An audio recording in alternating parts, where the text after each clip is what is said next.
সমুদ্রের গভীর অন্ধকারে একটি বিশাল হাঙর বহু বছর ধরে একটি পুরনো টায়ারের ভেতরে আটকে আছে। সময়ের সঙ্গে টায়ারটি শ্যাওলায় ঢেকে গেছে, যেন নীরব এক কারাগার। হঠাৎই এক ডুবুরি সমুদ্রের তলদেশে অনুসন্ধান করতে করতে এই দৃশ্যটি আবিষ্কার করে। যা প্রথমে সাধারণ আবর্জনা মনে হয়েছিল, আসলে তা এক বিপদে পড়া প্রাণীর গল্প।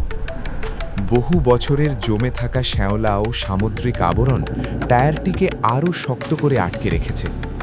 ডুবুরি ধীরে ধীরে সেগুলো পরিষ্কার করতে শুরু করে। এখন সময় এসেছে ফাঁদ ভাঙার। সাবধানে টায়ারটি কাটতে শুরু করে ডুবুরি, কারণ একটি ভুলই হতে পারে বিপজ্জনক। অবশেষে হাঙরটি মুক্ত হয়।